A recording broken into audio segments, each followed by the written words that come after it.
Père, du Fils et du Saint-Esprit. Je vous salue Marie, pleine de grâce. Le Seigneur est avec vous. Vous êtes bénie entre toutes les femmes, et Jésus, le fruit de vos entrailles, est béni. Sainte Marie, Mère de Dieu, priez pour nous pauvres pécheurs, maintenant et à l'heure de notre mort. Amen. Et Esprit Saint, nous donner de vivre dans la volonté de Dieu. Très Sainte Vierge Marie, nous mettons sous ta douce et maternelle protection. Seigneur, donne-nous de demeurer en ta présence, donne-nous aussi de recevoir toutes les grâces que tu veux nous donner, tout spécialement aujourd'hui, au nom du Père, du Fils et du Saint-Esprit. Amen.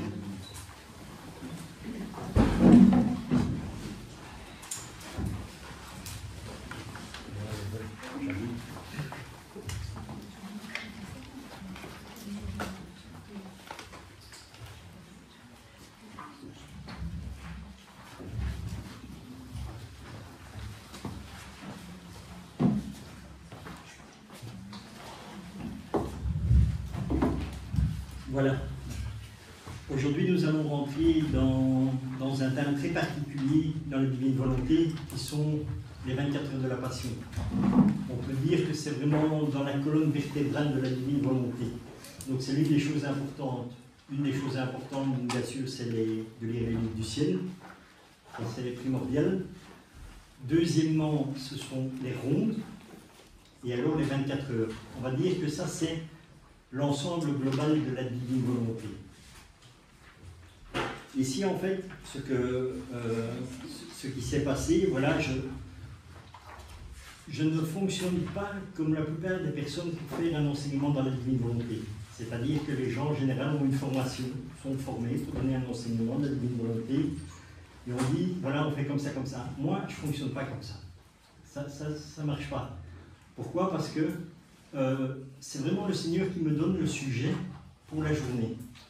Et je ne connais pas les textes ni quoi que ce soit. Déjà la prochaine séance, je ne sais même pas de quoi on va parler. Voilà. Donc c'est vraiment par demande du Seigneur que je vous partage les choses. Je vais vous raconter une petite anecdote, justement avec les heures de la Passion. Quand j'ai reçu les textes pour partager avec vous, je me suis dit, Seigneur, il y a peu de textes aujourd'hui. Comment ça se fait? Il ne me répond pas. Il dit non, il dit, c'est juste, ne t'inquiète pas, fais-le. J'ai dit, bon, d'accord, voilà, pas de souci. Et qu'est-ce qui se passe? Bien sûr, aujourd'hui, nous avons assisté à la Sainte Messe, comme chaque fois, avant de venir passer la journée. Et le Seigneur me dit, voilà ce que je veux que tu partages avec les personnes.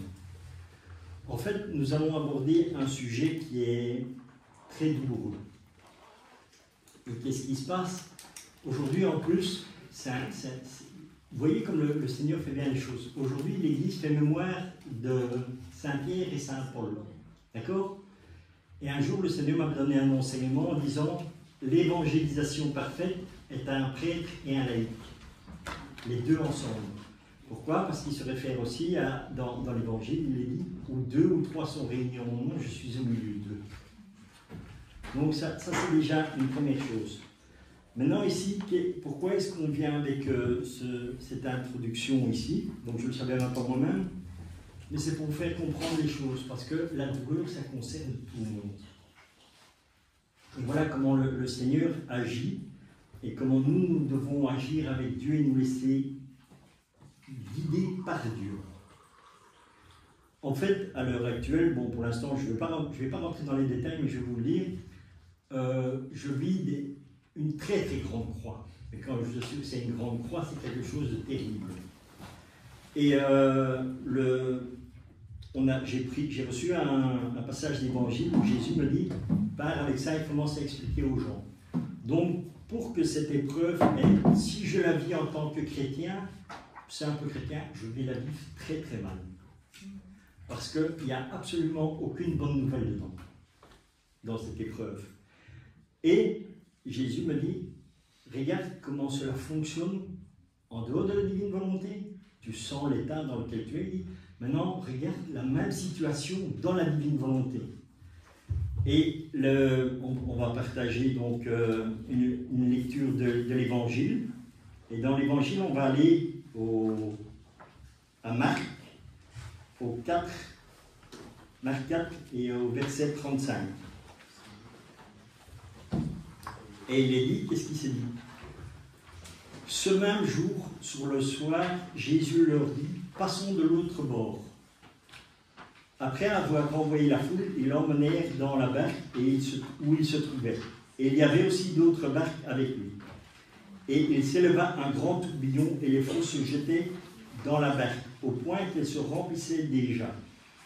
Et lui, il dormait à la poupe du coussin. Ils le réveillèrent et lui dirent, « Maître, ne t'inquiètes-tu pas de ce que nous périssons ?» S'étant réveillé, il menaça le vent et dit à la mer, « Silence, tais-toi. » Et le vent cessa et il eut un grand calme. Puis il leur dit, « Pourquoi avez-vous ainsi peur? Comment n'avez-vous point de foi ?»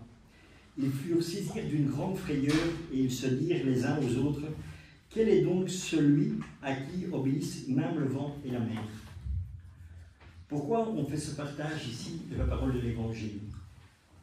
Ce que je vis, il n'y a pas que moi qui le vis. Ça va vous arriver à chacun d'entre vous. Vous allez avoir une mauvaise nouvelle, vous allez avoir des épreuves à vivre. Et qu'est-ce que le Seigneur nous dit? Si nous sommes centrés sur nous sans Dieu, c'est la tempête et nous avons peur. Quand on va vous annoncer une mauvaise nouvelle, vous allez être mal et vous allez pas savoir être dans la paix. C'est la tempête qui se déclenche en vous. Donc, centrons-nous sur Jésus. Ce que je vous partage ici, c'est ce que je dis, c'est valable pour chacun d'entre vous. Et c'est ça la divine volonté, et que la divine volonté agit en chacun de nous.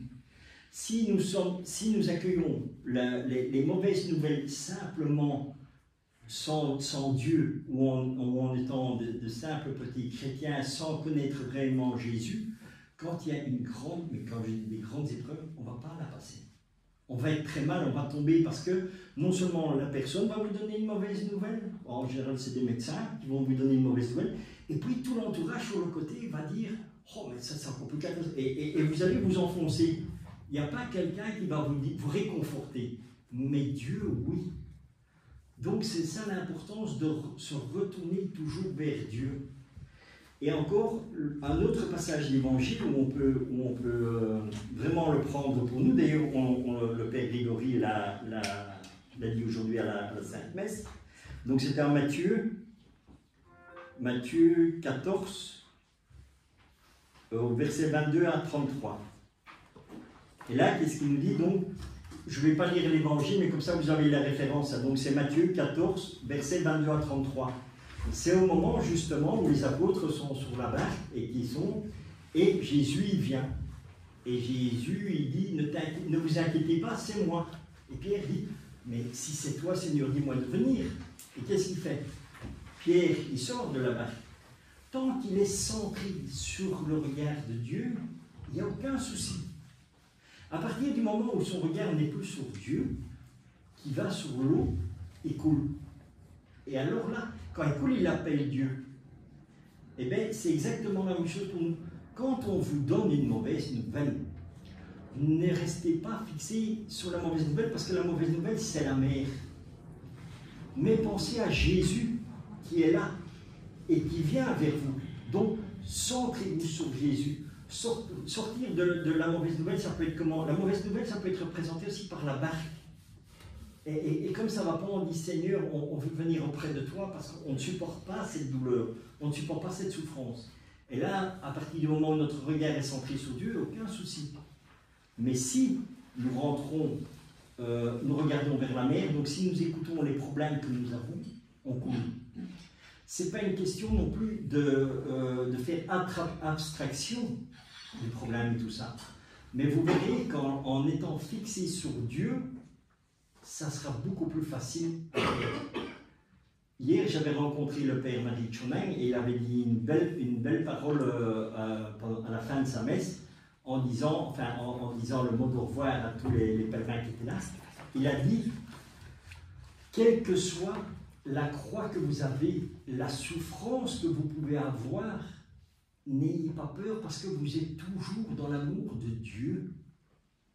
Et c'est l'amour de Dieu qui est le plus important. Donc, quelle que soit la souffrance, ne vous inquiétez pas. elle est dans l'amour de Dieu, mais vivez-la avec l'amour de Dieu. C'est ça. Et c'est une très belle introduction qui est donnée. Pourquoi? Parce que les 24 heures de la Passion, que nous allons commencer à lire maintenant tout de suite, qu'est-ce qui se passe? Ça nous apprend à être fixés sur Jésus. Et quelle que soit la difficulté que nous rencontrons dans notre vie, à partir du moment où on regarde nous, on est très très mal. Et c'est pour ça que Jésus veut que nous soyons toujours dans la divine volonté, il veut toujours qu'on soit centré sur lui. Parce qu'avec Dieu, tout est simple. C'est pas que la douleur va disparaître comme par magie. Non, non. La douleur va être enrobée de l'amour de Dieu. Et c'est l'amour de Dieu qui va faire que cette épreuve, nous allons la passer facilement. Pourquoi? Encore une fois, parce que c'est la première personne qui est touchée par cette souffrance, c'est Dieu. Et nous la partageons avec lui. Mais d'où l'importance de le mettre toujours à lui en premier lieu. Parce qu'il n'y a que lui qui peut absorber cela. Nous pas. De la même manière qu'il n'y a que Dieu qui pouvait faire le chemin de croix qu'il a fait. Il n'y a que Dieu qui pouvait vivre la passion. Pourquoi? Parce qu'il est Dieu. Et comme il est Dieu, il a pu tout accomplir.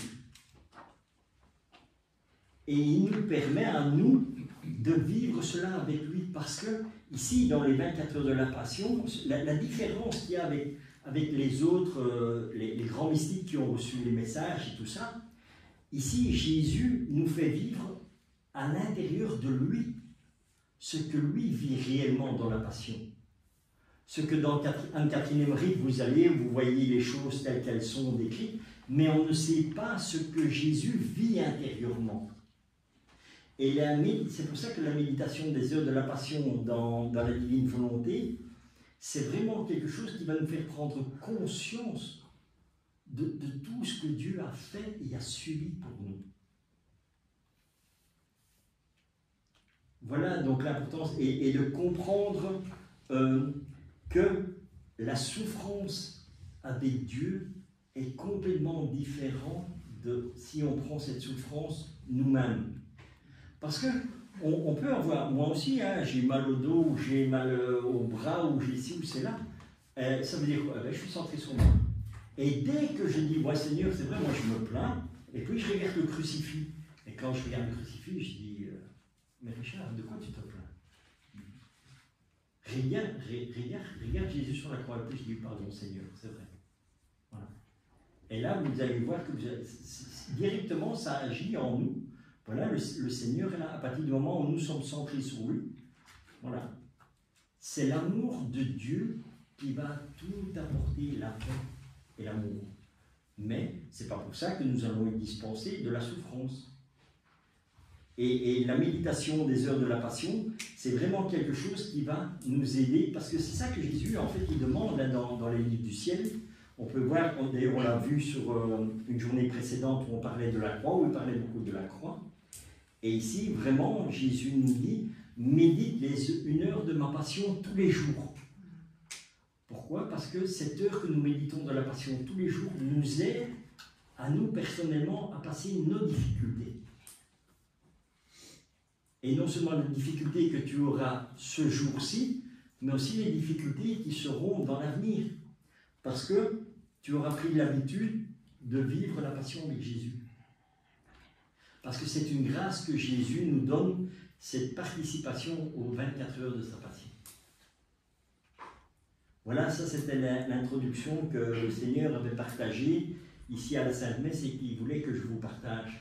Oui.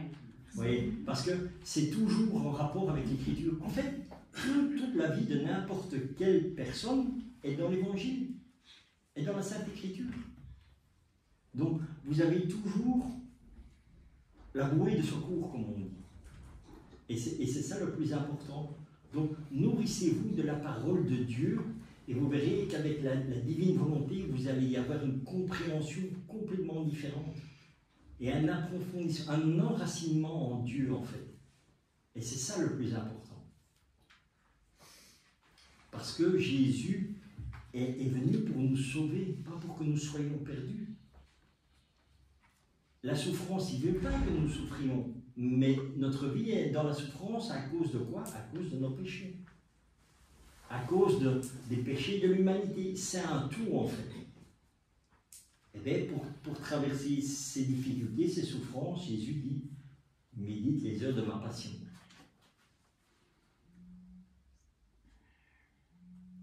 Donc, ici, ce qu'on va voir maintenant, on va voir un peu dans le catéchisme de l'Église, ce que le catéchisme nous enseigne sur la passion de Jésus. Puis nous allons voir des textes dans les livres du ciel qui parlent un peu de la passion, de ce qui se passe dans les 24 heures de la passion. Et à la fin, ce qu'on va vous partager, c'est les manières de méditer la passion. Il y a plusieurs manières, comme ça, vous verrez. Et à la fin du livre, vous pouvez regarder, vous avez les heures de la passion qui ont été mises comme ça. Vous avez chez vous, vous savez aussi, si vous n'avez pas encore le livre de la passion, tout ça. Voilà, comme ça vous avez déjà une idée d'un peu ce que c'est. Et autrement, vous avez aussi le livre des 24 heures qui sont là. Il y a quelques exemplaires qui sont disponibles pour ceux qui le désirent. Voilà, donc maintenant c'est le Père Grégory qui va nous donner ce petit enseignement. Aussi, pourquoi est-ce que Jésus disait que c'est très important une bonne évangélisation entre un prêtre et un laïc? Si on regarde, aujourd'hui, l'Église fait mémoire de qui? De Saint-Pierre et Saint-Pierre, on peut dire que c'est l'Église. Oui, c'est pas que c'est le pilier, c'est l'Église militante. Et nous sommes dans le sacerdoce royal. D'accord? Et ça veut dire que, pour moi, je n'ai pas la formation théologique. Donc, je ne peux pas vous parler de la théologie parce que je n'ai pas fait d'études de théologie. C'est pour ça que, ici, le Père Grégory, lui, peut vous parler de tout ce qui est enseignement de l'Église. Il le sait. Moi, ce que je peux partager, ce sont des petites expériences que le Seigneur me permet qui arrivent à tout le monde. Voilà. Et c'est ça, quand on regarde l'évangélisation, Saint Paul, c'était quoi? C'était un converti. Moi, c'est la même chose. J'ai la grâce de la conversion. Donc, je n'ai pas d'études de théologie. Je ne peux pas me dire que je suis un spécialiste. Loin de là. Mais c'est pour ça que c'est un bon équilibre entre une personne de l'Église qui peut parler des textes de l'Église et des études, parce qu'après, il faut quand même se dire qu'il a quand même, je crois, 7 ou 8 ans de séminaire. Donc, ils savent quand même de quoi ils parlent. Moi, je ne peux pas dire la même chose parce que j'ai fait aucune étude théologique. J'ai aucun mérite. Je dis, je peux partager un petit truc ou comme ça, quand le Seigneur me partage, et qui est valable pour chacun d'entre vous. Hein. Ce n'est pas quelque chose de particulier réservé à Richard. Hein. Mais c'est juste pour vous montrer que Dieu agit simplement.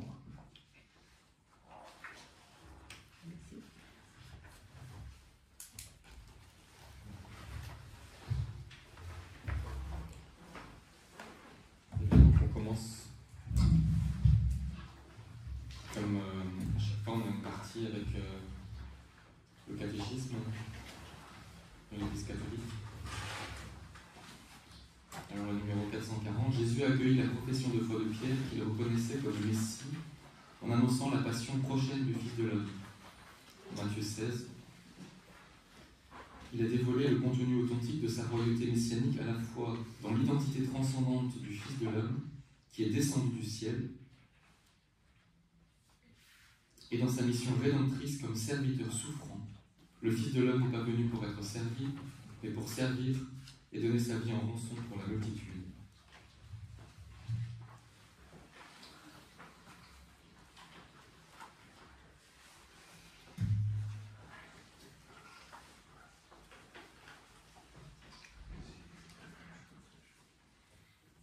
C'est vrai qu'il y a quelque chose d'un petit peu mystérieux, mais c'est effectivement comme cela que ça se passe. Quand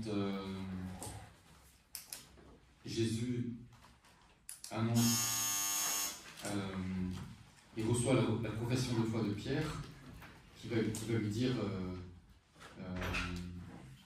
aussi, il va vraiment le confirmer en lui disant, voilà, tu es Pierre, et sur cette pierre, je bâtirai mon église. Et bien Jésus, il annonce aussi sa passion. Ce qui va être,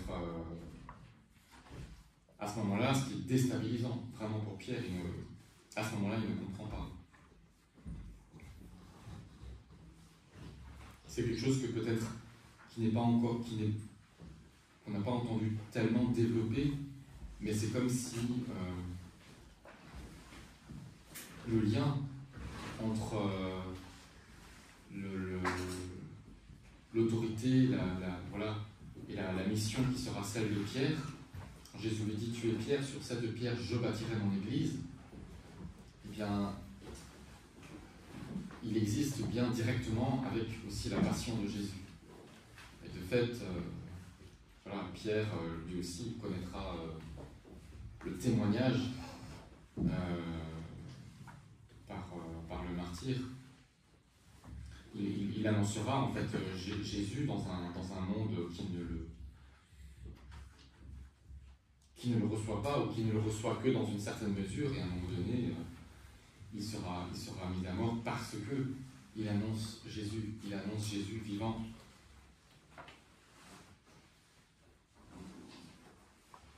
Et en cela, beaucoup le rejoignent. Alors ce n'est pas le cas de tous. Certains ne meurent pas martyrs, mais pour les premiers, c'était le cas de beaucoup, et tout au long de l'histoire, cela demeure. Mais ça montre bien aussi qu'est-ce qui est important. Effectivement, le Seigneur nous dit: je suis venu pour que vous ayez la vie, en abondance. Et donc, la vie dont il parle là, elle dépasse notre vie terrestre, bien sûr. Du coup, la passion n'a plus, comme tu disais un petit peu, quand on est centré sur soi, c'est dramatique, c'est terrible, et on veut juste s'enfuir. Et quand on est en Dieu, ou quand Dieu est en nous, eh bien, finalement, comment dire, je ne sais pas si je peux dire que c'est plus si grave, mais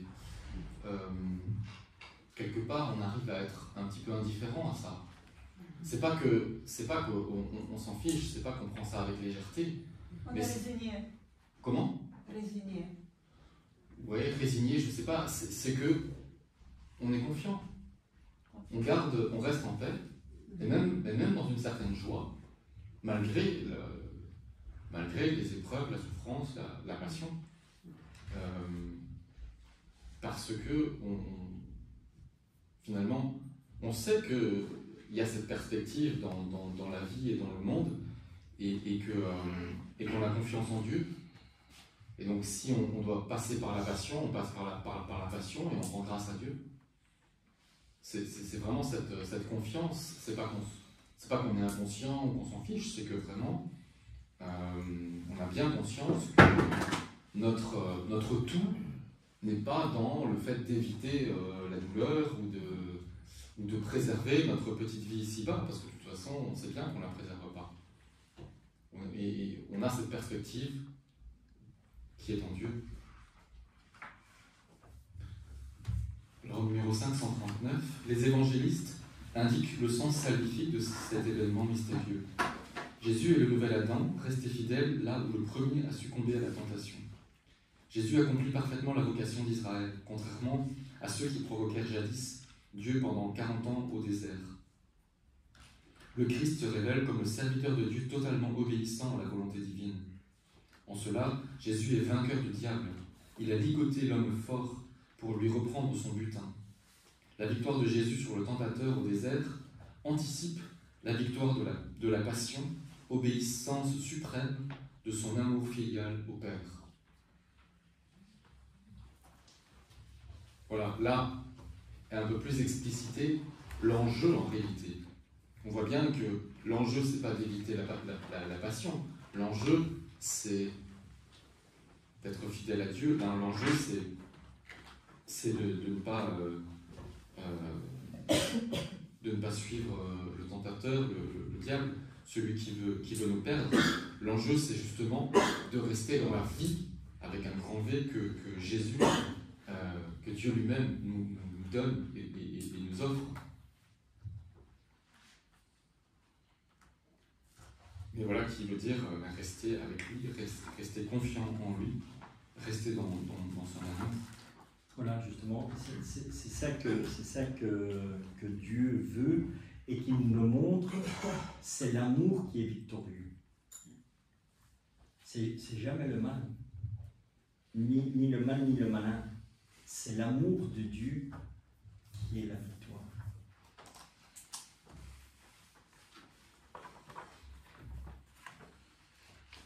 Au numéro 555, pour un instant, Jésus montre sa gloire divine, confirmant ainsi la confession de Pierre. Il montre aussi que, pour entrer dans sa gloire, il doit passer par la croix à Jérusalem. Moïse et Élie avaient vu la gloire de Dieu sur la montagne. La loi et les prophètes avaient annoncé les souffrances du Messie. La passion de Jésus est bien la volonté du Père. Le Fils agit en serviteur de Dieu, selon la prophétie d'Isaïe. La nuée indique la présence de l'Esprit Saint. Toute la Trinité apparut, le Père dans la voix, le Fils dans l'homme, l'Esprit dans la nuée lumineuse. C'était un commentaire de saint Thomas d'Aquin.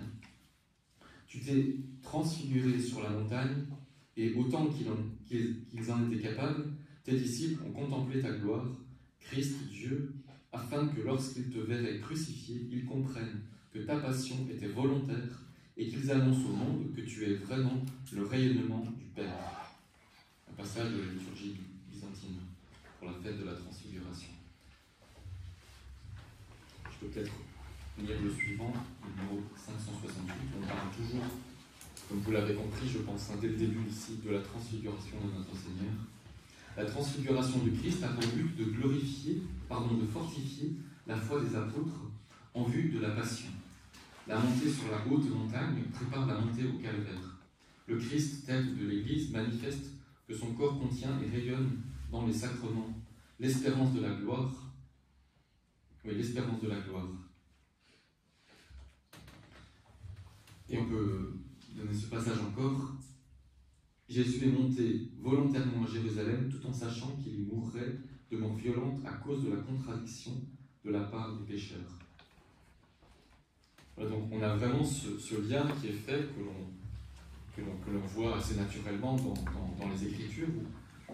Ça c'est, bon, il y a des mystiques qui précisent certaines choses, mais on a déjà les commentaires du Père de l'Église, de la liturgie byzantine, et on voit le lien dans l'Écriture où ce sont Pierre, Jacques et Jean qui sont emmenés par Jésus sur le mont Tabor pour assister à sa transfiguration. Et ce sont les mêmes Pierre, Jacques et Jean qui assisteront à l'agonie de Jésus au jardin de Gethsémani. Et on me rappelle de commentaires c'est Anne-Catherine Emmerich qui décrit un petit peu en disant les trois apôtres là, qui étaient là avec Jésus lors de l'agonie, ils ont vu Jésus dans un tel état qu'ils étaient complètement bouleversés en se disant quelque part il est complètement anéanti, on ne peut plus compter sur lui. Il y a quelque chose d'une profonde oui, une sorte de, comme une angoisse, un abandon, tout ce poids. Et l'Écriture précise, Jésus va avoir des sueurs de sang. Donc, voilà, j'avoue, j'ai pas creusé très profondément physiologiquement, mais j'ai déjà entendu des commentaires qui approfondissent un peu cet aspect. Mais en tout cas, il y a une sorte d'écrasement, il y a vraiment un poids énorme. Et pourquoi? Eh bien, il y a ce choix des mêmes, bien sûr, il y a cette préparation. Ils ont vu Jésus dans sa gloire, et ils le voient dans son agonie, et par là, ils comprennent, mais pas facilement, ce sont je dirais des pauvres hommes comme vous et moi, mais ils comprennent quand même, peut-être ils comprendront bien après, mais en tout cas, ils ont tous ces éléments pour bien comprendre bien que Jésus, volontairement, donne sa vie, comme il le dit, Nul ne me prend ma vie, c'est moi qui la donne. Et donc ainsi Jésus entre dans sa passion, comme dira saint Paul aux Philippiens. Lui qui est l'égal de Dieu, il n'a pas revendiqué son rang, mais il s'est abaissé. Et du grec kénosis, c'est littéralement, ça veut dire comme vider. Et il a accepté cela pour venir rencontrer notre condition mortelle, blessée, pécheresse, et la sauver, bien sûr. La perspective, c'est ce que disait Richard juste à l'instant, c'est évidemment après la résurrection. Et c'est vrai que là, on n'y est pas encore, et parfois on a envie de faire le raccourci. Et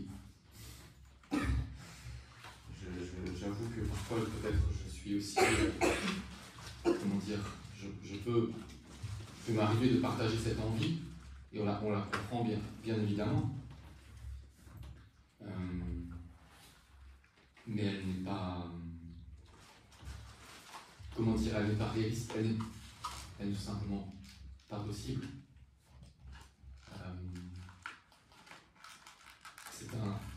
C'est un mystère de notre condition, mais c'est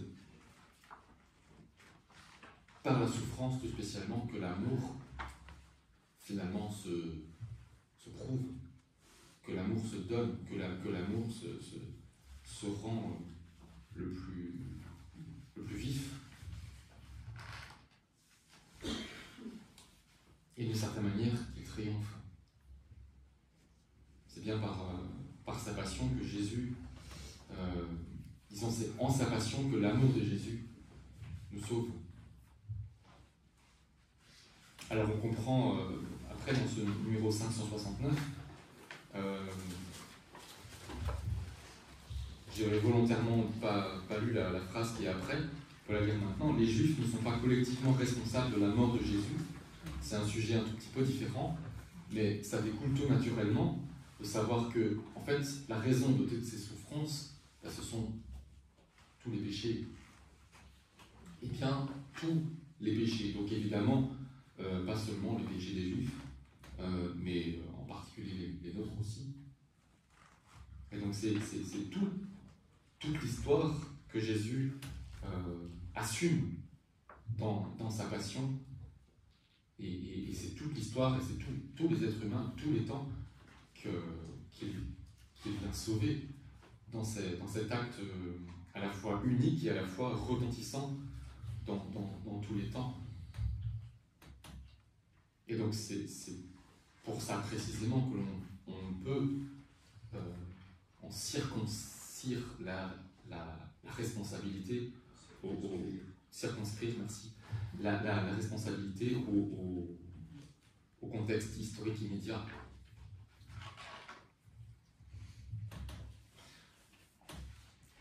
En tenant compte de la complexité historique du procès de Jésus manifesté dans les récits évangéliques, et quels que puissent être les péchés personnels des acteurs du procès, Judas, le Sanhédrin, Pilate, que seul Dieu connaît, ça c'est une précision importante effectivement, seul Dieu connaît, on ne peut en attribuer la responsabilité à l'ensemble des Juifs de Jérusalem, malgré les cris d'une foule manipulée. C'est vrai qu'aussi, il y a un mouvement de foule, et bon, on pourrait développer, mais les foules voilà, ont leur mouvement qui sont pas toujours très raisonnables. Sensé. Oui, on a parfois dans des mouvements de foule, malheureusement, des choses terribles qui se passent, des gens qui sont écrasés, des choses comme ça, ce qu'en réalité personne ne souhaite, mais qui se fait. Et les reproches globaux contenus dans les appels à la conversion après la Pentecôte. Oui. Jésus lui-même, en pardonnant sur la croix, et Pierre à sa suite, ont fait droit à l'ignorance des Juifs de Jérusalem et même de leurs chefs. Et on pourrait se permettre, d'une certaine manière, aussi d'étendre un peu à nous tous, parce que nous sommes aussi, d'une certaine manière, ignorants, même si nous avons notre part, bien sûr. Encore moins peut-on, à partir du cri du peuple, que son sang soit sur nous et sur nos enfants, qui signifie une formule de ratification, étendre la responsabilité aux autres Juifs dans l'espace et dans le temps. Aussi bien l'Église a-t-elle déclaré au Concile Vatican II, ce qui a été commis durant la Passion ne peut être imputé ni indistinctement à tous les Juifs vivant alors, ni aux Juifs de notre temps. Les Juifs ne doivent pas être présentés comme réprouvés par Dieu, ni maudits, comme si cela découlait de la Sainte Écriture. Tous les pécheurs furent les auteurs de la Passion du Christ.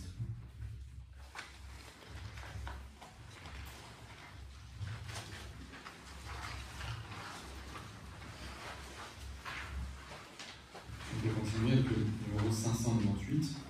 L'Église, dans le magistère de sa foi et dans le témoignage de ses saints, n'a jamais oublié que les pécheurs eux-mêmes furent les auteurs et comme les instruments de toutes les peines qu'endura le divin Rédempteur. Tenant compte du fait que nos péchés atteignent le Christ lui-même, l'Église n'hésite pas à imputer aux chrétiens la responsabilité la plus grave dans le supplice de Jésus, responsabilité dont ils ont trop souvent accablé uniquement les Juifs. Nous devons regarder comme coupables de cette horrible faute ceux qui continuent à retomber dans leurs péchés. Puisque ce sont nos crimes qui ont fait subir à notre Seigneur Jésus-Christ le supplice de la croix, à coup sûr ceux qui se plongent dans les désordres et dans le mal crucifient de nouveau dans leur cœur, autant qu'il est en eux, le Fils de Dieu par leurs péchés et le couvre de confusion. Et il faut le reconnaître, notre crime à nous, dans ce cas, est plus grand que celui des Juifs, car eux, au témoignage de l'apôtre, s'ils avaient connu le roi de gloire, ils ne l'auraient jamais crucifié. Nous, au contraire, nous faisons profession de le connaître. Et lorsque nous le renions par nos actes, nous portons en quelque sorte sur lui nos mains meurtrières. Et les démons, ce ne sont pas eux qui l'ont crucifié, c'est toi qui, avec eux, l'as crucifié, et le crucifie encore en te délectant dans les vices et les péchés. Une citation de saint François d'Assise. La mort rédemptrice du Christ dans le dessein divin de salut, Jésus livré selon le dessein bien arrêté de Dieu.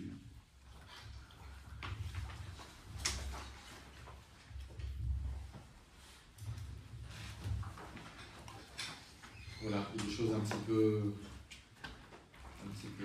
subtiles, parce qu'il y a c'est clair. Est-ce qu'il y a des questions?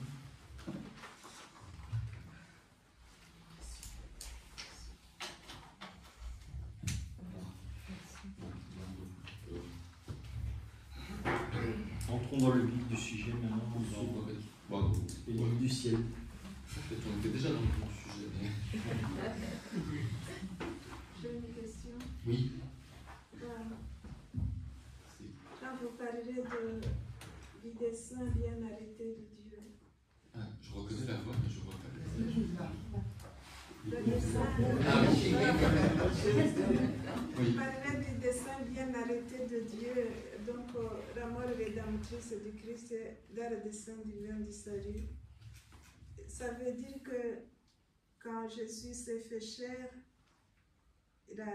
Dieu a bien arrêté qu'il va mourir et crucifié, oui ou non? On parle d'un seul mystère de l'incarnation-rédemption.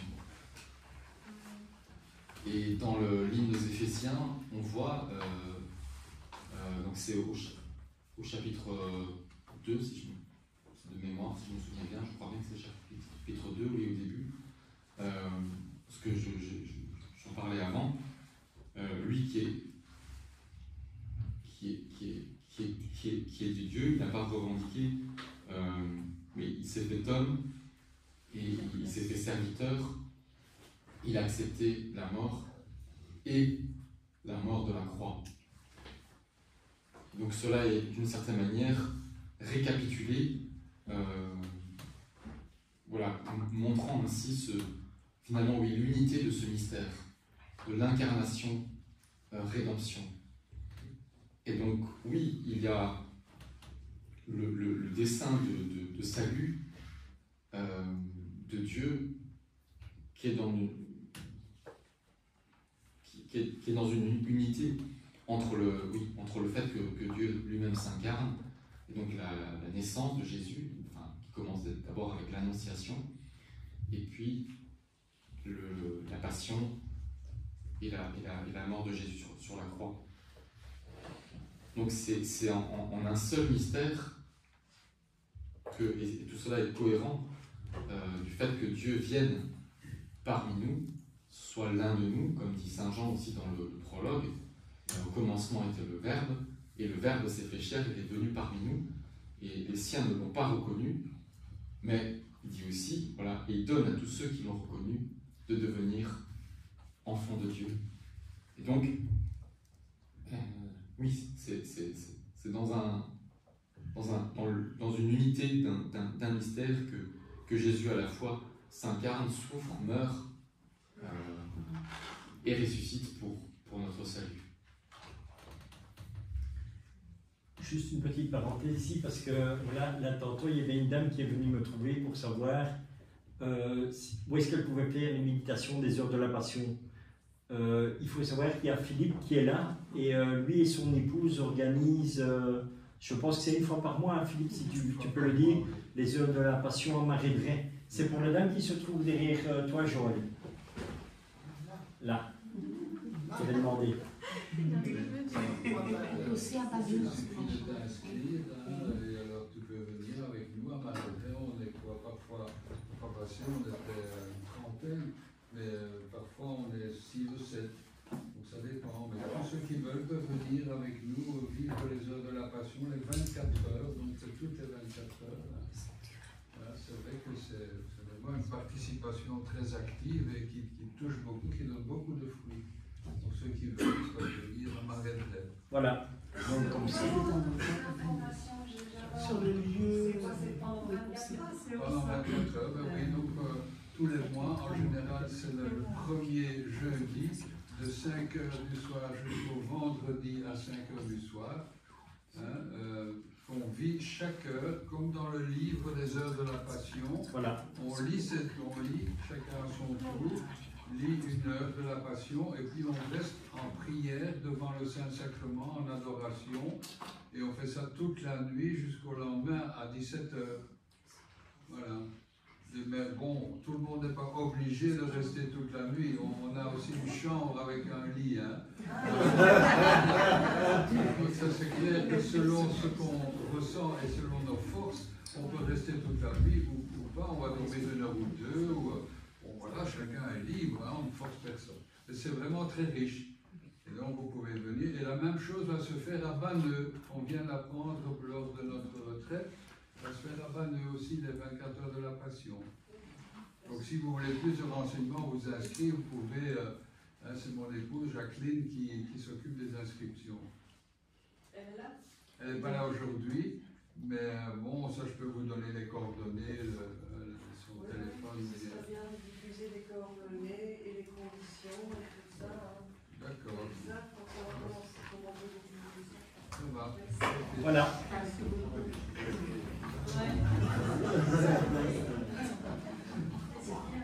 Alors, on va reprendre dans le livre du ciel, le tome 5, 3 octobre 1903. Jésus poursuit sa vie sur la terre, non seulement dans le très saint sacrement, mais aussi dans les âmes en état de grâce.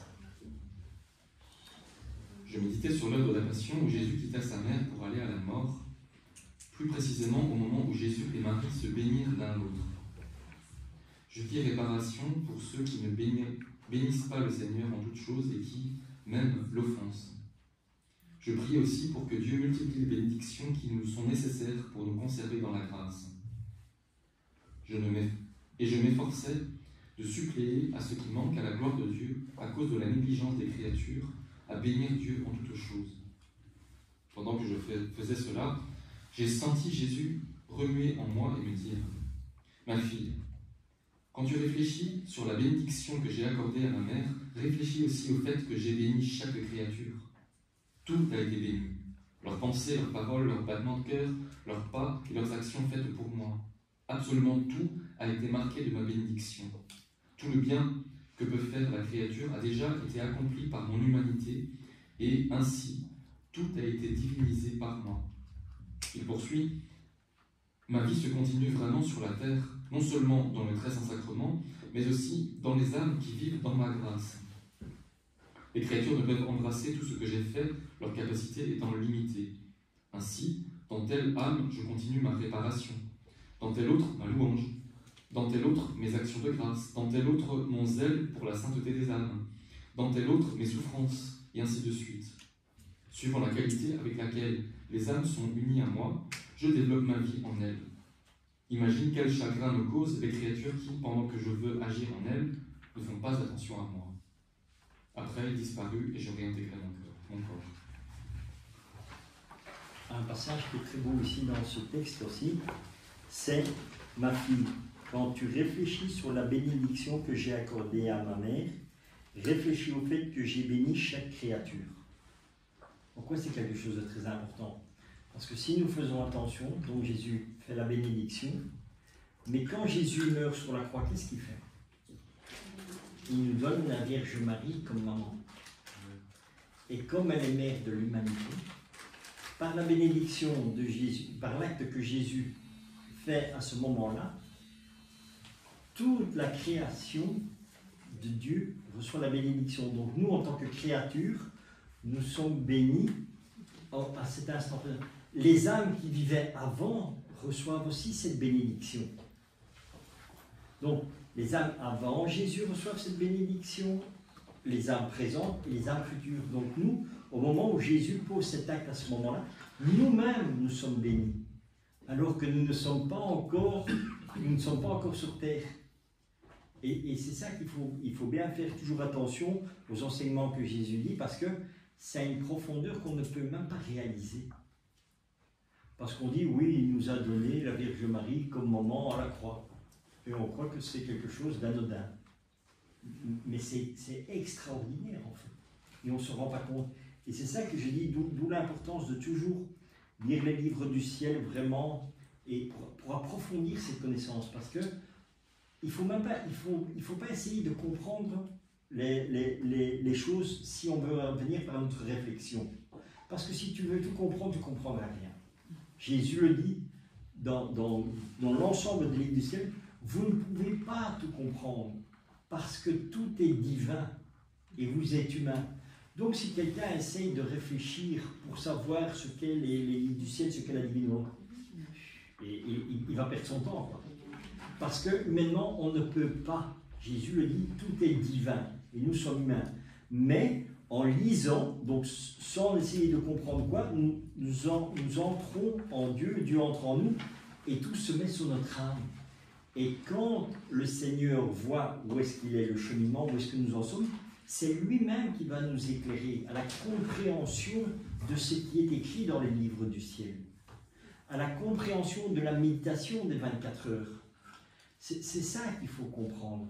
Donc, la divine volonté, n'essayez pas de réfléchir par vous-même à savoir, mais pourquoi c'est ci ou ça? Non, ça ne fonctionnera pas. Abandonne-toi à Dieu. Et c'est ça, ce sont les thèmes que Jésus aborde le plus souvent dans les livres du ciel, c'est l'obéissance et l'abandon. Donc, lis, apprends, mais n'essaie pas de comprendre parce que là, t'es mal parti. Même Jésus le dit hein, dans les livres du ciel, à un moment donné, il dit lui-même qui est Dieu ne savait pas tout contenir parce que son humanité l'empêchait. Donc, si lui déjà ne sait pas le faire, qui est Dieu, nous sommes quoi? Moi. Donc, c'est ça.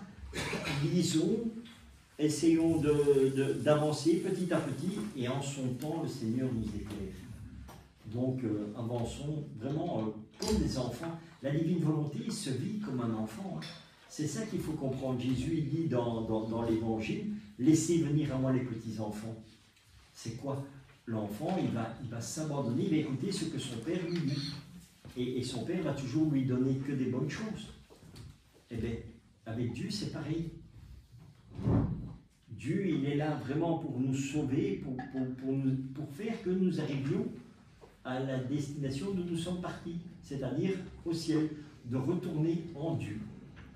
Vous voyez, donc une simple petite phrase dans un texte du ciel peut vous amener sur une réflexion incroyable que le Seigneur va vous partager. Mais c'est lui qui va agir en vous. De la même manière qu'il dit, comment entre-t-on dans la divine volonté? Il te dit, l'intention suffit, je fais le reste. Et le reste que Jésus fait, Jésus le fait dans tout. Donc quand tu vas prendre le livre du ciel, que tu vas lire le livre du ciel, ne t'inquiète pas, toi tu l'as ouvert, tu t'es posé là, et Jésus va t'éclairer au fur et à mesure. C'est lui qui va faire les choses. Parce que lui seul sait où tu es, et il sait quelle compréhension tu peux avoir. Moi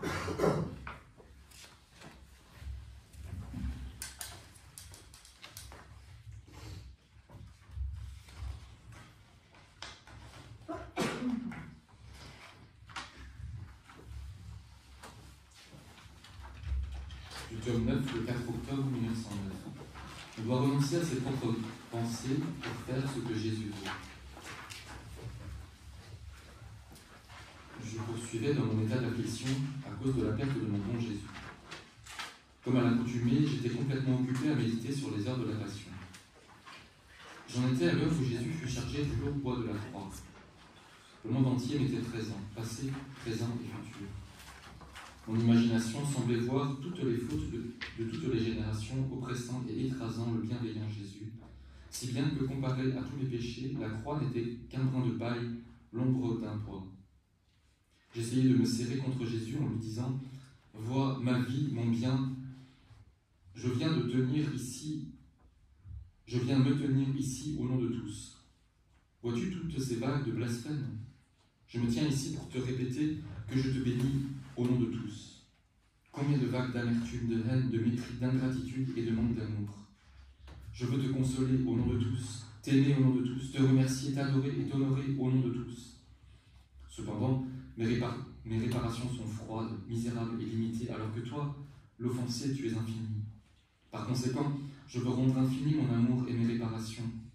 Et dans le but de les rendre infinis, sans fin, je m'unis à toi, à ta divinité, de même qu'au Père et au Saint-Esprit, et je te bénis avec vos propres bénédictions. Je t'aime avec votre propre amour.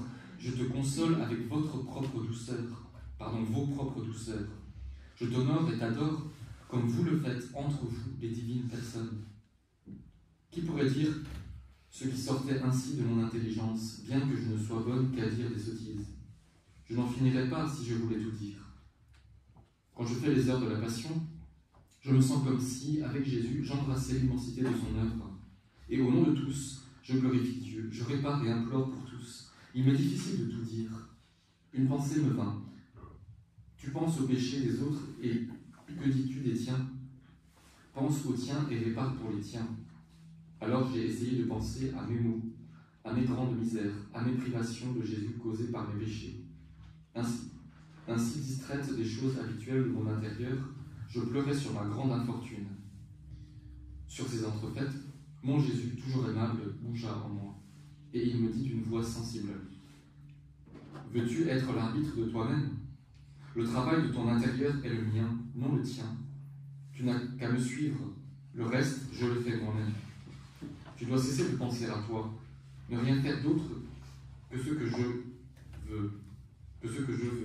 Je m'occuperai moi-même de tes maux et de tes biens. Qui peut te faire plus de bien que toi? Qui peut te faire le plus de bien, toi ou moi? Et il se montra mécontent. Ainsi, je me suis mise à le suivre. Par après, arrivé à un autre point du chemin du calvaire où, plus que jamais, je pénétrais dans les diverses intentions de Jésus, une pensée me vint. Non seulement dois-tu arrêter de penser à te sanctifier, mais aussi arrêter de penser à être sauvé. Ne vois-tu pas que par toi-même, tu n'es bonne à rien? Quel bien peux-tu obtenir en faisant cela pour les autres? M'étant tourné vers Jésus, je lui dis: mon Jésus, ton sang, tes peines et ta croix ne sont-ils pas pour moi aussi? J'ai été tellement méchante que par mes pensées, j'ai tout foulé aux pieds, et ainsi tu as été épuisé pour moi. Mais de grâce, pardonne-moi. Et si tu ne veux pas me pardonner, laisse-moi ta volonté et je serai contente. Ta volonté est tout pour moi. Je suis resté seul sans toi, et toi seul peux savoir la perte que j'ai subie. Je n'ai personne. Les créatures sans toi m'ennuient. Je me sens dans la prison de mon corps comme une esclave enchaînée. Au moins, par pitié, ne m'enlève pas ta sainte volonté.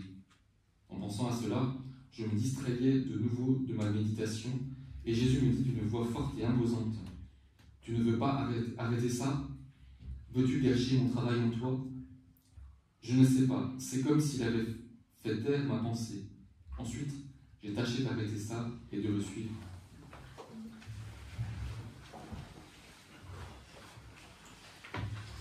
Ici, ce qui est beau à voir et à comprendre, c'est l'importance de vivre dans la divine volonté. Et pourquoi? Parce qu'ici, dans le texte, il dit, dans le but de rendre infini, immense, sans fin, je m'unis à toi, à ta divinité, de même qu'au Père et au Saint-Esprit. Et je te bénis avec vos propres bénédictions. Je t'aime avec votre propre amour. Je te console avec vos propres douceurs. Je t'honore et t'adore comme vous le faites entre vous, les personnes divines. Vous comprenez pourquoi tout est parfait? Parce qu'elle rend tout ce qu'elle reçoit de Dieu. C'est ça quand on dit on rend grâce à Dieu. Rendre grâce à Dieu veut dire quoi? Veut dire que tu donnes à Dieu ce qu'il t'a donné. Quand Dieu te donne son amour, rends-lui grâce, tu dis Seigneur, je te redonne ton amour. Et en donnant son amour, c'est un amour parfait. Et au plus nous faisons cela, au plus Dieu nous donne, au plus nous lui rendons, au plus tout grandit. Et tout est parfait, parce que c'est Dieu seul agissant. Nous sommes comme un canal, si on veut. Tu vois, on accueille ce que Dieu nous donne et on lui rend. Mais nous bénéficions de, on va dire, c'est un cœur, et tu pourrais dire que ce cœur, il se gonfle.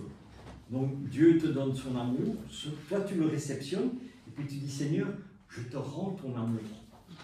Et Dieu, quand il voit que son amour est rendu, et son amour est rendu parfait parce que c'est lui qui le fait, eh bien ce cœur, il grossit, il grossit. Et c'est comme ça que nous débordons de l'amour de Dieu. Et c'est pour ça que dans la divine volonté, vous allez voir, il va se passer des miracles autour de vous sans que vous fassiez quoi que ce soit. Pourquoi? Parce que vous ne saurez pas contenir l'amour de Dieu. Parce que l'amour de Dieu est un fleuve qui n'arrête pas de couler. Et ça coule, et ça coule, et ça déborde sur tout le monde. Et c'est ça. Et c'est pour ça aussi qu'on ne sait pas tomber dans l'orgueil, parce qu'on ne fait rien. Et Dieu nous fait prendre conscience de notre rien, en fait. Il dit, tout seul vous n'êtes rien, mais avec moi vous êtes tout. Et tu ne cherches aucune satisfaction, parce que Dieu te met tel qu'il veut que tu sois. Mais il n'y a que Dieu qui peut faire ça. Et nous ne faisons rien. On se laisse simplement aimer par Dieu et on lui rend son amour. Oui, c'est juste ça, je bute à chaque fois, donc je t'aime avec votre propre amour. Voilà. D'accord, oui, ben voilà, c'est bien dit. Je t'aime ta volonté. Voilà, c'est bien dit. Mais c'est juste dit, tu comprends. Mais il faut moi, le vivre. Ah oui, voilà, ouais. C'est quand même pas compliqué. Comment puis-je vivre le fait de rendre l'amour, leur amour? Ben, tu dois juste le dire, Seigneur, je t'aime avec ton amour, tout simplement. Boum. Et tu vas voir que et c'est pour ça que je dis encore une fois, le Seigneur va agir en toi. N'essaye pas de faire quelque chose de par toi-même parce que tu n'y arriveras pas. Mais laisse-toi aimer par Dieu. Et quand tu dis Seigneur, je t'aime avec ton amour, tu verras qu'il y a quelque chose en toi qui va se passer. Tu vas sentir cet amour que Dieu va faire grandir en toi. Donc, n'essaye pas de toi faire parce qu'on ne sait rien faire en nous. Mais laisse-toi aimer par Dieu, tu verras, Dieu fait. Comme il dit, tu veux vivre dans la divine volonté, l'intention suffit, je fais le reste. Ne t'inquiète pas, quand tu rendras toujours l'amour à Dieu, le Seigneur va faire le reste. Et c'est juste ça. Oui, Philippe, vas-y, tu peux ajouter quelque chose. Je dirais que la première chose, c'est bien prendre conscience que la vie dans la divine volonté, c'est un cadeau. Jésus dit, c'est le plus grand des cadeaux que j'ai jamais fait à l'humanité. Et donc, c'est un cadeau, il faut recevoir ce cadeau. La seule chose qu'on ait à faire, c'est de faire de la place pour le recevoir. Donc, enlever le bouchon de notre volonté propre, comme dit Jésus, c'est tout. Voilà. Se reconnaît tout petit, comme un petit bébé, comme a dit Richard, et on reçoit. Voilà, on reçoit tout. Et quand on reçoit, quand on a tout reçu, eh bien, on redonne à Dieu ce qu'il nous a donné. C'est comme à l'Eucharistie, hein, on reçoit Dieu, et on lui rend quoi? On lui dit, mais Jésus, moi je ne peux pas te donner de moi-même ma misère et mon péché, alors je te redonne ce que toi tu m'as donné, et on le donne à Jésus pour la gloire du Père. Et donc la première chose, c'est recevoir un cadeau, c'est tout. Et donc s'ouvrir, se vider, retrouver notre néant de notre volonté propre, pour recevoir ce cadeau et le rendre à Dieu. Et si tu as des difficultés de comprendre ce qu'est le néant, moi je te conseillerais d'aller voir une vidéo sur internet que le père Abel a fait, et ça s'appelle Le Néant. Là il t'explique vraiment comment est-ce qu'on arrive à voir ce néant et à le vivre. Donc c'est ça, si tu veux, va voir la vidéo vraiment quand tu veux approfondir les choses. Voilà, il y a les sujets, n'hésite pas à poser des questions, on va te dire, voilà, tu peux aller voir de ce côté-là ou là. Ben voilà, et ça va te faire aussi avancer quelque part dans la divine volonté. D'accord. J'avais juste envie de dire un petit truc. Tout dernièrement, à propos du néant, justement, m'est venue l'idée que, en fait, j'étais tellement néant qu'en fait, quand j'avais des idées, c'était soit l'ennemi, soit notre créateur, l'amour divin. Et en fait, je suis partie sur cette espèce d'idée depuis quelques jours, en train de me dire, en fait, j'ai rien à moi, ce qui est vraiment bon, ça vient de Dieu, et alors il y a l'ennemi aussi, et il faut que je rejette à chaque fois en disant, ce n'est pas de Dieu, et j'essaie de conscientiser ce genre de choses. Oui, ou quand tu as des attaques, tu dis, voilà, Seigneur, je t'offre ça dans la divine volonté. En fait, tu donnes à Dieu, tu donnes ton problème à Dieu. Parce qu'il n'y a que Dieu qui peut résoudre tous les problèmes. Tu vois? Donc c'est toujours de mettre tout dans la divine volonté. C'est ça toujours la première chose, et c'est ce que je dis. Avant de faire une prière, ou quoi, la première prière dans la divine volonté à faire, c'est Seigneur, je te donne cette situation. Ou Seigneur, je te donne cette personne, je te confie. Donc la première chose, c'est tu la donnes à Dieu. Et là, c'était la prière parfaite parce que tu as donné ton problème à Dieu. Il n'y a que Dieu qui va régler ton problème. Tu vois? Parce que toi, tu ne sais pas. Par exemple, il y a quelqu'un, je ne sais pas moi, qui va faire une crise cardiaque ou un truc comme ça, tu vas faire quoi? Tu ne sais pas. La première chose, c'est de dire, Seigneur, je te donne le problème de la personne qui fait un malaise cardiaque. Et ne t'inquiète pas, le Seigneur, il va te donner la solution. Tu vois? Et si c'est un cas d'urgence directe, tu auras directement la solution que le Seigneur va faire. Parce que Dieu, à partir du moment où tu lui donnes le problème, il agit directement. Amen. Amen.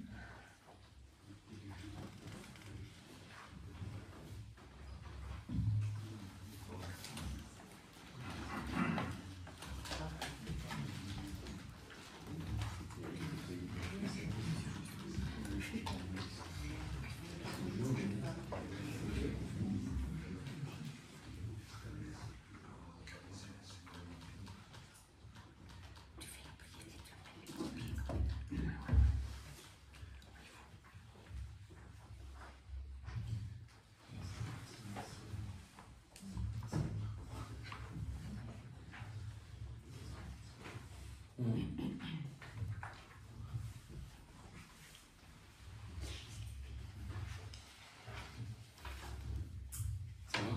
Continue.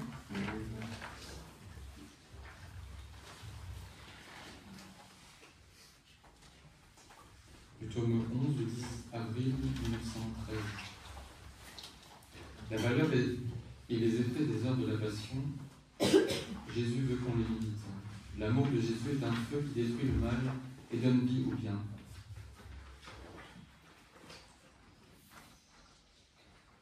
Ce matin, mon toujours aimable Jésus vint et, me serrant sur son cœur, il me dit « Ma fille, l'âme qui pense toujours à ma passion forme une source dans son cœur.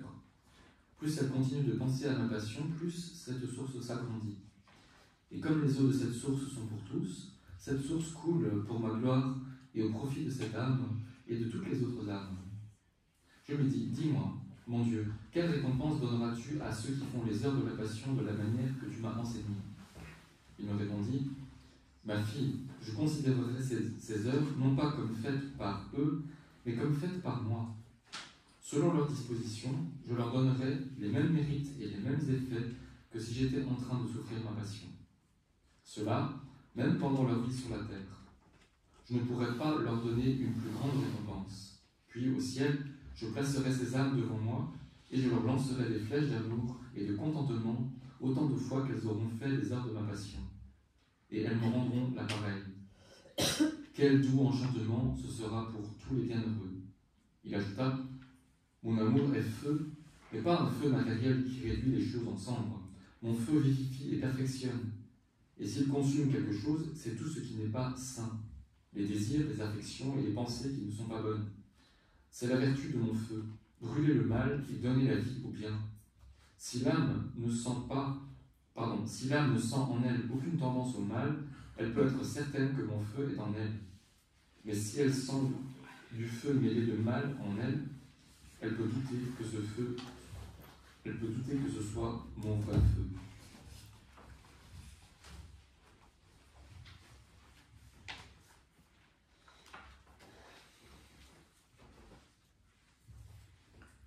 Vous vous rendez compte un peu de ce que c'est de méditer les heures de la passion? Parce qu'il y a toujours beaucoup de personnes qui viennent et qui me disent ouais Richard, on va faire une petite neuvaine aux âmes du purgatoire, on va faire un petit chapelet spécial aux âmes du purgatoire. C'est bien. Vraiment, c'est quelque chose de bien. Mais il faut se rendre compte du cadeau que Dieu nous donne ici, encore plus. Parce que ce que nous faisons dans notre petite neuvaine, c'est quelque chose de personnel. Le chapelet qu'on va faire sur les âmes du purgatoire, c'est encore quelque chose de personnel. Donc c'est humain. Et si c'est humain, que ce n'est pas fait dans la divine volonté, c'est un grand vide d'amour en fait. Parce que sans Dieu, il n'y a pas d'amour. Tandis que quand nous méditons les heures de la passion dans la divine volonté, qu'est-ce que Jésus nous dit? Ma fille, je considérais ces heures non pas comme faites par eux, mais comme faites par moi. Vous commencez à comprendre la différence entre une neuvaine aux âmes du purgatoire, comme on dit, ou le moine des âmes du purgatoire.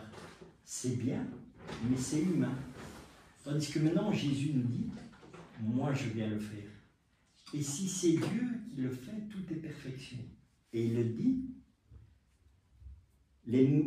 ici, ces heures n'ont pas faites par eux, mais comme faites par moi. Selon leur disposition, je leur donnerai les mêmes mérites et les mêmes effets que si j'étais en train de souffrir ma passion. C'est pour ça que tout devient divin. Parce que nous recevons les mérites de Jésus. Ce n'est pas nous qui allons les chercher.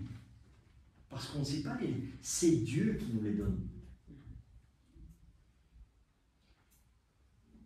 D'où l'importance de toujours être dans la divine volonté et de faire ce que Jésus nous demande et pas ce que nous voulons faire. Parce que quand nous voulons faire une petite neuvaine aussi, ça, c'est nous. Et ça va, souvent c'est pourquoi? C'est pour notre gloriole. Parce qu'on dit, moi j'ai fait ça, moi j'ai fait ça. Tandis que quand c'est Jésus qui le fait en nous, Jésus reste toujours dans l'humilité. Et comme Dieu est toujours dans l'humilité, ça nous apprend quoi? Ça nous apprend à nous à être dans l'humilité. Et pas besoin d'aller crier sur tous les toits, moi j'ai fait une neuvaine de là, ou moi je fais ci, non. Jésus va toujours te dire, viens avec moi. Allons au désert, restons unis, l'un et l'autre, et que personne ne le sache. Et c'est comme Maman Marie, hein. Maman Marie, elle disait toujours, elle se taisait. Quoi qu'elle fasse, elle se taisait. Et elle mettait tout dans son cœur.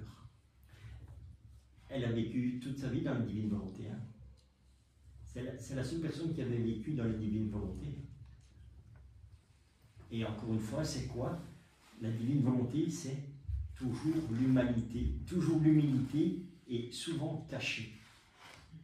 Et on peut constater que beaucoup de personnes qui méditent les heures de la passion, mais souvent ce sont des personnes qui sont chez elles et elles restent chez elles à méditer les heures de la passion et personne ne le sait. Et combien de grâces elles obtiennent pour l'humanité entière. Oui, Gaëtan. Quand on prie comme cela, en offrant tout au Seigneur, en vivant sa passion, mais qu'on est victime d'un mal injuste et qu'on est difficile à pardonner, comment faut-il faire? Déjà de un, pardonner humainement, c'est impossible. Humainement, tu ne sais pas le faire, parce qu'il y aura toujours une rancœur quelque part. Par contre, tu reçois vraiment la grâce du pardon quand tu vas à la confession. Quand tu vas à la confession et tu dis au prêtre, voilà, je vais demander pardon au Seigneur, parce que je ne sais pas pardonner, parce que humainement, je t'assure, c'est impardonnable. Moi, je parle d'expérience propre, parce que comme j'ai vécu dans la rue, je peux t'assurer que jamais j'aurais pu pardonner des choses que j'ai vécues. Eh bien, j'ai reçu cette grâce dans le sacrement de réconciliation. J'ai dit, voilà un prêtre à la confession, il dit, voilà, je vais demander pardon au Seigneur parce que j'ai eu tel problème et tel problème et tel. Et je ne sais pas. Et je dis au contraire, j'ai que de la haine. Mais voilà, je viens demander pardon au Seigneur pour cela. Et dans le sacrement du pardon, quand le prêtre a donné l'absolution, c'est pas venu directement, hein, c'est pas quelque chose qui a été extra. J'ai senti une paix, une chaleur qui est venue dans mon cœur. Et vraiment, le Seigneur m'a remis cette image, et vraiment, je sentais l'amour de Dieu qui enveloppait cette situation. Et mon cœur est rentré dans une paix. Et là est arrivé le véritable pardon. Et encore une fois, c'est ce que je dis. C'est pas moi, Richard, qui ai su pardonner, parce que moi, c'était impossible, mais c'est Dieu qui a agi en moi. Pourquoi? Parce que je lui ai demandé. Et Jésus dit, demandez, vous recevrez. Moi, je dis, Seigneur, moi, tu sais, avec toutes les saloperies que j'ai, quand je vois des choses comme ça, je ne peux pas. C'est pas possible. Mais dans le sacrement du pardon, voilà. Donc, si tu veux avoir vraiment cette grâce de pardon, tu la trouveras dans le sacrement de réconciliation. Va à la confession et dis, c'est ça que je dis toujours aux personnes, quand vous allez à la confession, n'ayez pas peur de dire ce que vous avez, vous dites, voilà, Seigneur, dans mon cœur, j'ai que de la haine, j'ai que des reproches, où je hais le monde entier. N'ayez pas peur de le dire, c'est à Dieu que vous le dites. Et Dieu, il va l'absorber. C'est pour ça que Jésus est mort sur la croix. Hein. Il a pris tous nos péchés.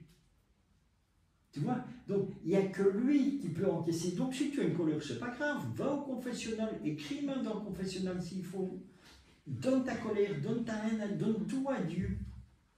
Et tu verras que ça va te libérer. Parce que, oui, oui, bien sûr, mais c'est une façon de dire, mais crier en fait, c'est crier quoi? C'est crier son impuissance et se reconnaître que, voilà, ça va pas.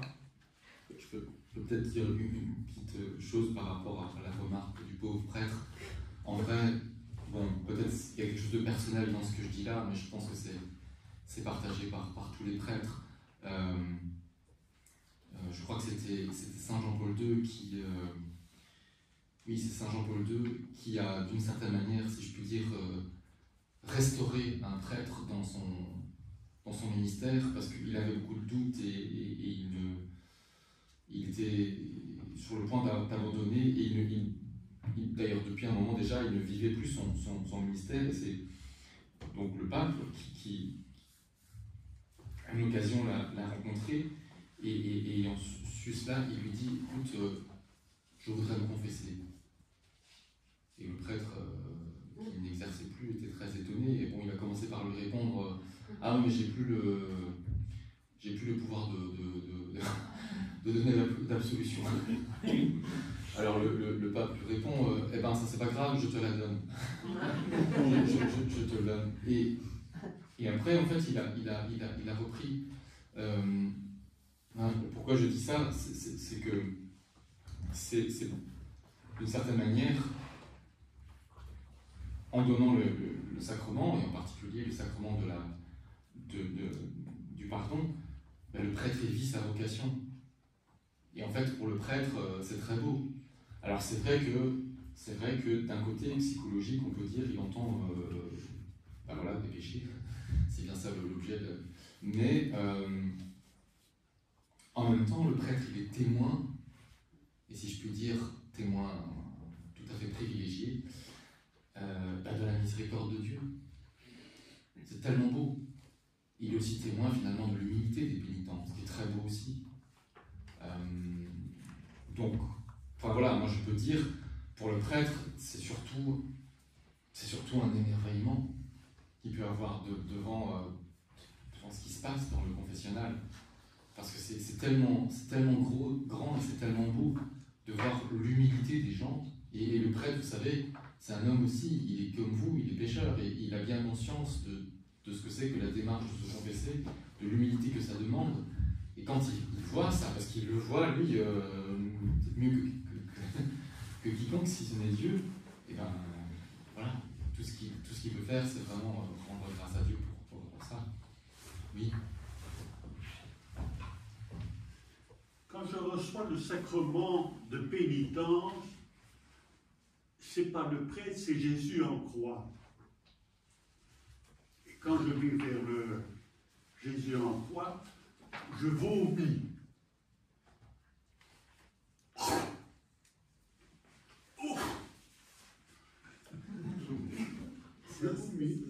Mais il est cloué en croix, il ne bouge pas. Alors et encore, je te pardonne. Si je ne me confesse pas, c'est Jésus qui me vomit. Dans l'Apocalypse, tu n'es ni chaud ni froid, je te vomis. Merci, Seigneur.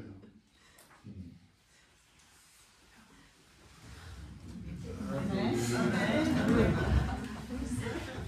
Une autre question. Il m'est arrivé de me confesser chez le prêtre qui a perdu sa foi, qui n'a plus la foi, et qui... moi, je dis cela en paix, c'est vrai, mais quel impact? Est-ce qu'il y a un impact sur ma confession, sur... voilà. C'est une bonne question. Moi, je crois qu'on peut comprendre la question. Alors, Bogdana demandait si je me confesse à un prêtre qui a perdu la foi, qui n'a plus la foi, quel impact cela a sur ma confession? Il va marquer sur notre pancarte, j'ai perdu la foi quand même. Alors, pas tout le monde en même temps. Alors, c'est vrai qu'il y a quelqu'un qui fait une remarque. Comment vous savez s'il a perdu la foi? Je partage un petit peu cette remarque dans le sens où réellement ces choses-là profondément se jouent toujours entre une âme et Dieu. Donc extérieurement, voilà, c'est pas du tout évident, c'est peut-être même carrément pas possible de réellement juger, de savoir quelle est véritablement, profondément la foi de quelqu'un, compris d'un prêtre. Après, voilà, c'est vrai qu'il y a des choses qui peuvent être étonnantes, déconcertantes dans le comportement extérieur, mais il n'y a que Dieu qui juge qui sont les cœurs et les reins. Donc c'est vrai qu'il faut avoir une grande prudence par rapport à ça. Alors, je distinguerai deux aspects. Il y en a un qui est peut-être un petit peu superficiel, mais qui compte quand même, qui est psychologique, qui va être effectivement du même ordre que comment le prêtre, je dirais, se comporte. Est-ce qu'il vous accueille est-ce qu'il est patient dans l'écoute, est-ce qu'il vous expédie, etc. Et ça, c'est toutes des choses qui sont contingentes. Parfois, le prêtre, il est pressé, parfois, il a une journée dure, parfois, il y a 1000 choses. Et encore une fois, le prêtre, en fait, c'est un homme. Et donc, ça, je comprends, ça peut avoir, comment dire, un certain impact sur vous, parce que, oui, vous êtes aussi dans une démarche, voilà, où c'est peut-être pas facile pour vous, vous êtes peut-être un petit peu gêné, peut-être c'était des choses que vous avez du mal à dire, vous avez hésité pendant longtemps, vous vous dites tiens là peut-être c'est le moment, et puis en fait pour le prêtre c'est pas le moment. Enfin, je caricature, mais tout ça c'est des choses qui arrivent, mais qui sont complètement humaines et qui, à la limite, oui, peuvent avoir leur impact psychologique, mais en même temps qui ne sont pas fondamentales. Donc pour ça tu as tout à fait raison quand tu dis moi je le vis dans la paix. Parce que la réalité finalement de la confession, la réalité reste en latin, eh bien c'est le sacrement, c'est-à-dire la matière des sacrements qui sont l'aveu de vos péchés avec votre contrition. D'accord ? La matière du sacrement, c'est ça.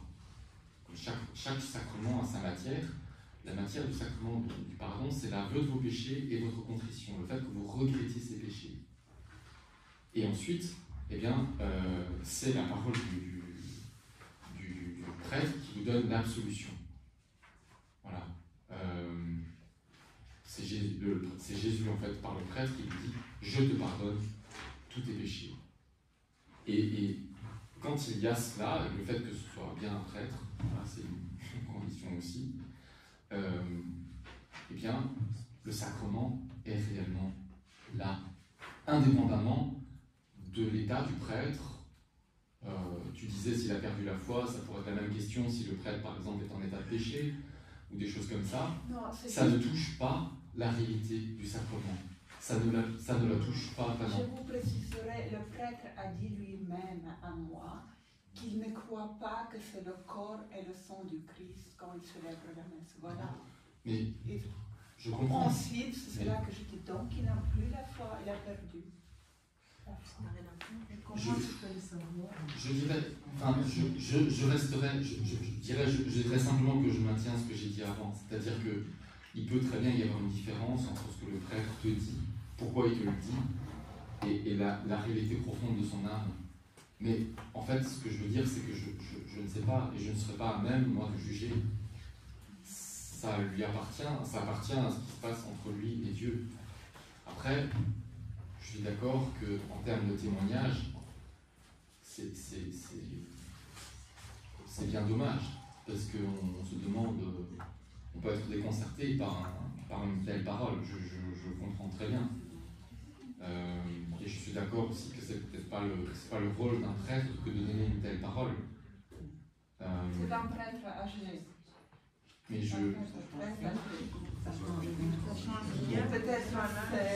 qu'il soit âgé ou pas, mais après, voilà.